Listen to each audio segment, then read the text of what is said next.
उत्तर प्रदेश की घटना पूरे देश में चर्चा का विषय इस वक्त बनी हुई है और जो प्रयागराज में घटना घटी, एक पर एक घटनाएं घटी, उसको लेकर के पूरे देश में इस वक्त चर्चाएं गर्म है। और कहीं न कहीं यह ये कहा जा रहा है कि आखिरकार जो घटनाएं घटी है, क्या लॉ एंड ऑर्डर पर एक सवाल खड़ा हो रहा है।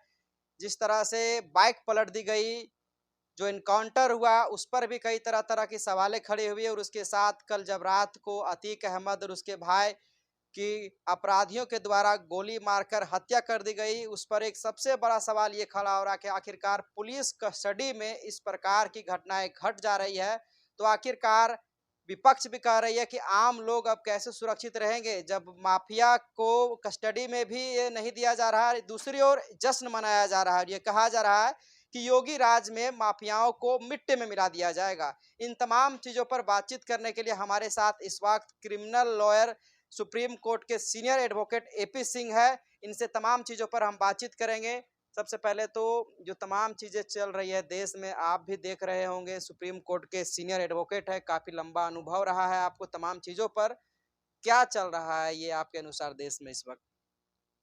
नहीं, देश में तो पहली बार ऐसा थोड़ी हुआ है, अनोखा नहीं हुआ। हाँ, लाइव शूट आउट, जो लाइव शूट आउट हुआ है वो पहली बार हुआ है कल में। क्योंकि पहले फिल्मों में इस तरह दिखाया जाता था कि फिल्म वाली मीडिया खड़ी होती थी और ये सब शूट आउट होता था। लेकिन कल जो रात 10:30 बजे की घटना प्रयागराज में घटी है, उसमें असली एएनआई, आज तक, जी न्यूज़ के रिपोर्टर सभी मौजूद थे। होता क्या है, ब्रेक करने की जो होड़ लगी हुई है, बिग ब्रेकिंग और एक्सक्लूसिव देने की जो होड़ लगी है, उसकी मौत का कारण मीडिया के द्वारा ऐसा हुआ।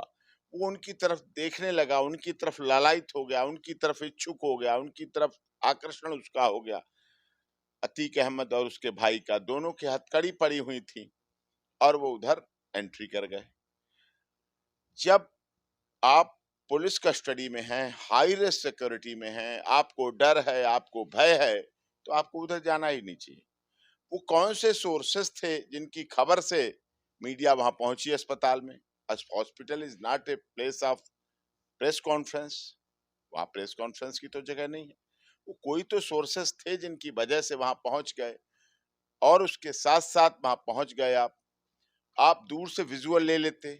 आप डायरेक्ट पास में आके खड़े हो रहे हैं। क्यों खड़े हो रहे हैं? क्या आपको भय खत्म हो गया? केवल उस समय ही डर था आपका कि ऐसा हो जाएगा, वैसा हो जाएगा, मेरी मौत, मेरी जिंदगी, ये सब खतरे के डर आपको वहीं तक थे? ऐसा नहीं था साहब। आपको सोचना पड़ेगा। जब आप इस तरह के हाई रिस्क सिक्योरिटी, आप सुप्रीम कोर्ट में तो सुरक्षा की गुहार लगा रहे हैं, साबरमती जेल में तो निकलते समय बोल रहे हैं कहीं मेरी गाड़ी ना पलट जाए, और वहां जाके आप अपने रिश्तेदारों जैसा व्यवहार करने लगे, तो उचित नहीं है। इस मामले से तो मीडिया को भी एक तरह से बदनामी और रिस्क ही सामने आया है। रिस्क इन द सेंस, वहां घायल हुए मीडिया कर्मी। हमारा बहुत अच्छा मित्र था, आज तक का, वहां कवरेज कर रहा था, उसके भी हाथ में निशान आए। तो ये घटना अपने में दिल दहलाने देने वाली घटना है। ये तो अब एक पक्ष है। दूसरा पक्ष इस घटना का ये अच्छा हो सकता है।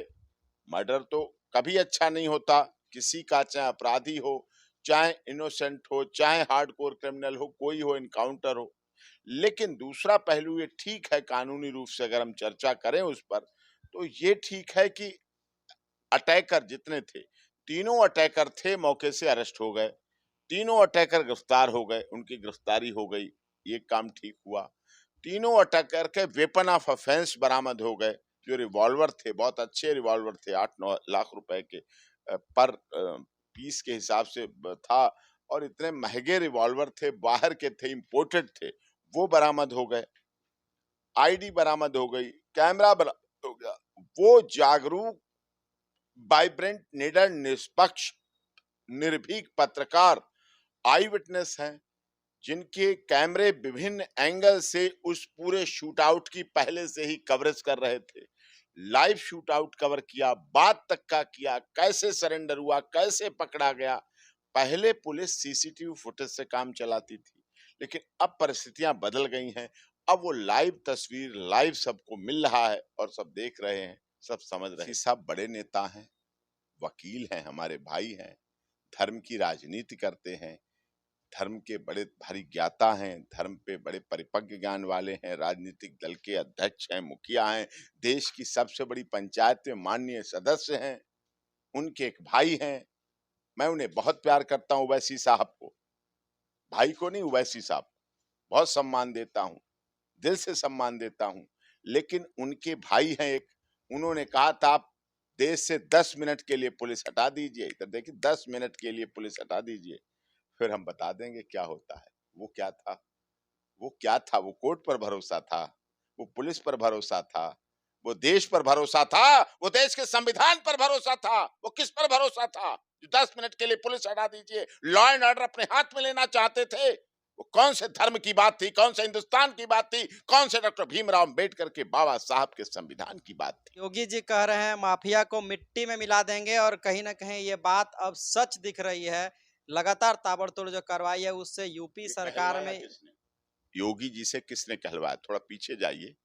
जब पाल हत्याकांड हुआ तो सीसीटीवी में असद आया, सीसीटीवी में सारी घटना आई, गोलियां चली, पुलिस वाले मारे गए, वो मारा गया, विधानसभा चल रही थी। अखिलेश जी ने कहा उत्तर प्रदेश में जंगल राज आ चुका है, जंगल राज। जंगल राज को मिटाने के लिए योगी जी खड़े हुए कि हाँ ठीक है, जंगल राज आ गया तो मैं ऐसे माफियों को मिट्टी में मिला दूंगा। जंगल में राज लाने के लिए, जंगल राज हटाने के लिए जंगल में घुसना पड़ेगा, शेरों से लड़ना पड़ेगा। ये बात अलग है, कौन मरता है, कौन कटता है, कौन जीता है, कौन जिंदा रहता है। तो ये चीज ऐसे कहना, लॉ एंड ऑर्डर की व्यवस्था करना विपक्ष का काम नहीं है। लॉ एंड ऑर्डर की व्यवस्था करना सत्ता पक्ष के मुख्यमंत्री का काम है। वो देश में, प्रदेश में, अपने राज्य में भय का वातावरण खत्म करे, अपराधियों से लड़े। और अपराधी की कोई जाति नहीं होती, धर्म नहीं होता। देखते हैं अब से आपने कहा था शुरुआती दौर पर कि कुछ साल पहले की बात याद करें तो एक वक्त था जब योगी जी सांसद हुआ करते थे और एक वीडियो उनका काफी तेजी से वायरल भी हुआ था कि जिसमें वे रोते हुए पाए गए थे। उनका कहना था कि हमारी जान को खतरा है और आज वही यूपी में अब माफियाओं को डर लग रहा है, उस वक्त एक सांसद को डर लग रहा था। ये बदलते यूपी को आप कैसे देखते हैं लॉ एंड ऑर्डर के जरिए, ये हम जानने का प्रयास करें। देखिए, सबसे कम उम्र के सांसद मठ की विरासत को लेकर चलकर 2 मीटर कपड़ा पहनकर जीवन में केवल राजनीति करने वाले ऐसे सांसद अब उत्तर प्रदेश जैसे राज्य के मुख्यमंत्री है। उनका रोना, उनका दहाड़ मार के अपने लोकसभा के माननीय स्पीकर को अपना दर्द बयां करना, वो दर्द था, वो दिल पर झेला गया दर्द था। आज भय, उस समय भय सांसद में होता था, उस समय भय विधायकों में होता था, उस समय भय उस समय की तत्कालीन मुख्यमंत्री मायावती जी को गेस्ट हाउस कांड में होता था। जब गेस्ट हाउस कांड हुआ तो उस समय की तत्कालीन मुख्यमंत्री बहन मायावती को, सुश्री मायावती को, कुमारी मायावती को अपने जीवन की सुरक्षा में लगाया। सोचिए आप, कितना बड़ा प्रकरण था, उनके साथ ऐसा हुआ। वो मुख्यमंत्री बनी, उन्होंने भी लॉ एंड ऑर्डर मेंटेन करने के लिए बहुत बड़े बड़े काम उठाए। आज योगी जी कर रहे हैं। कोई भी मुख्यमंत्री बनता है, एक समय तो वो भी आ गया था उत्तर प्रदेश में जब माननीय मुलायम सिंह यादव को भी अपनी जिंदगी बचाने के लिए गांव गांव घूम कर जाना पड़ा, गांव गांव भागकर अपनी जान साइकिल लेकर बचानी पड़ी थी। वो भी समय आ गया था। समय आप राजनीति में आप आता है, बदलता है। सिंह साहब, आप क्रिमिनल लॉयर के तौर पर मशहूर हैं, सर्वोच्च न्यायालय में वकालत कर रहे हैं, एडवोकेट हैं। आप इस पूरे घटनाक्रम को अगर देखा जाए, तो इस घटनाक्रम को कैसे देख रहे हैं एज़ ए वकील कि वो ऐसे लोगों पर हत्या के आरोप लगे हैं, जो अपराधी पकड़े गए हैं, जिन्होंने अतीक अहमद की हत्या की है, जिसके घर को मीडिया में दिखाया जा रहा है, घर भी काफ़ी बेहतर घर नहीं है, देखा जाए तो गरीब फैमिली से आ रहे हैं, लेकिन उतने महँगे-महँगे हथियारों का इस्तेमाल हुआ, पिस्टल का इस्तेमाल हुआ, तो ये तमाम चीज़ें एक ओर इशारा कर रही है कि इसके पीछे भी कोई बड़े हाथ हैं। क्या अतीक अहमद कुछ नए राज उगलने की तैयारी में था, जिसको लेकर के बड़े नाम आने का खुलासा ना हो, जिस तरह से ये कार्रवाई की गई? ये आपका बहुत लॉजिकल क्वेश्चन है और इसकी सब जगह चर्चा है। और वास्तव में ये इसलिए भी इम्पोर्टेंट हो जाता है क्योंकि कारण क्या है, मरने मारने के पीछे एक मोटिव होता है। मारने के पीछे केवल जय श्री राम तो मोटिव नहीं है साहब। मारने के कोई पीछे कोई कोई भी गहरा जय श्री मोटिव, राम कह सकता है मारने के बाद। कोई गहरा मोटिव है। ये तो वही बताएंगे कि महंगे हथियार कहाँ से मिले। ये भी सत्य है, अतीक अहमद का पीसी रिमांड पंजाब जाने वाला था। वो पंजाब इंट्रोगेशन के लिए जाता, वहां पहुंचता तो कौन से नाम आते, क्या नाम आते, क्या खुलासा होता, ये भी विषय है, बहुत इंपॉर्टेंट विषय है। वहां जाके पता चलता कहाँ से हथियार आए, ड्रोन से आए तो किसने भेजे, पैसे कैसे पहुंचे, कैसे ट्रांजैक्शन हुआ, कौन देने वाला था, कौन लेने वाला था, कौन इन तक पहुंचाने वाला था, कौन इन गरीब लोगों को इतने अच्छे स्वचालित हथियार पहुंचाने वाला था, जो हथियारों से काम हुआ वहां, हत्या जैसे और इसी तरह के हथियार असद को मिले थे, इसी तरह के हथियार पाल हत्याकांड में मिले थे जो बरामद हुए हैं। तो जब सब इस पर जांच होनी थी तो हो सकता है ऐसे कुछ लोग हों, कुछ ऐसे नाम हों, कुछ ऐसी हस्तियां शामिल हों, कुछ ऐसे और बड़े माफिया हों जिनका नाम उजागर होता, उससे पहले ही अतीक अहमद को रास्ते से, सरफराज को रास्ते से हटा दिया गया।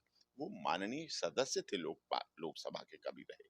जनता ने, देश ने, संविधान ने, अगर इस देश के संविधान ने एक चाय बेचने वाले को देश का प्रधानमंत्री बना दिया, तो इसी देश के संविधान ने 100 से अधिक मुकदमे होने वाले पर को भी लोकसभा में भेज दिया, 5 बार उत्तर प्रदेश की विधानसभा में भेज दिया, उसके भाई को विधानसभा में भेज दिया।